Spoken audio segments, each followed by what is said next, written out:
గారు చేసే ప్రతి కార్యక్రమం కూడా మహిళలకి చాలా ఉపయోగకరంగా ఉండేటటువంటి కార్యక్రమాలండి.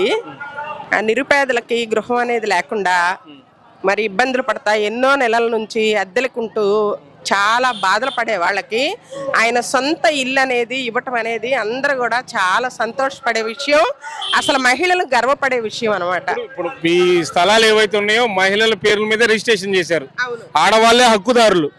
మరి ఈ స్థలాల మీద టీడీపీ వాళ్ళు పని కట్టుకొని మరి సమాధులు సరిపోతాయని కామెంట్ చేస్తున్నారు, వాళ్ళకి ఏం చెప్తారు మీరు? అంటే ఒకటండి, మనం ఇచ్చేది 100 మందికో 50 మందికో అయితే మనం కోరుకున్నంత స్థలాలు వస్తాయి, కానీ మనం తీసుకుంటుంది కొన్ని లక్షల మందికి. అలాంటప్పుడు మన కోరినంత స్థలం కావాలి అంటే మనకు ఎక్కడి నుంచి వస్తుంది? పైగా ఇప్పుడు మనకే వస్తే చాలు, ఇంక ఇతరులకు వచ్చినా రాకపోయినా పర్లేదు, మనకు మాత్రం మనకు సఫిషియెంట్ గా కావాలి అంటే అది జరిగే పని కాదు కదా. టీడీపీ వాళ్ళు ఎలాంటి స్థలాలు ఇచ్చారు, ఇప్పుడు ఇచ్చారు? అదైతే నాకు అంతగా ఐడియా లేదండి.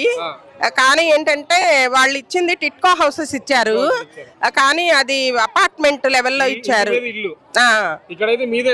మనదే స్థలం, మనకు నచ్చినట్టుగా మనం కట్టుకోవచ్చు, మనం పేరు మీద పెట్టుకోవచ్చు, మనకు నచ్చిన మొక్కలు వేసుకోవచ్చు, చాలా బాగుంటది. అవును. ఏం చెప్తారు జగన్ గారికి స్థలం ఇచ్చినందుకు? చాలా వందనాలు చెప్తామయ్యా. గెలిపించుకుంటాం. 5-6 పార్టీలు కలిసి వస్తున్నాయి ఒక్కడే కదా. అయినా సరే అంటే మనం విశ్వసించిన భగవంతుడు అధికారుల్ని ఎవరిని ఇవ్వాలో, అందరికి న్యాయమైన పరిపాలన ఎలా రావాలో అనేది ఆయన చేతిలో ఉంటది కాబట్టి ఆయన వాళ్ళనే ఎంపిక చేస్తారనేది మా నమ్మకం. ఓకే.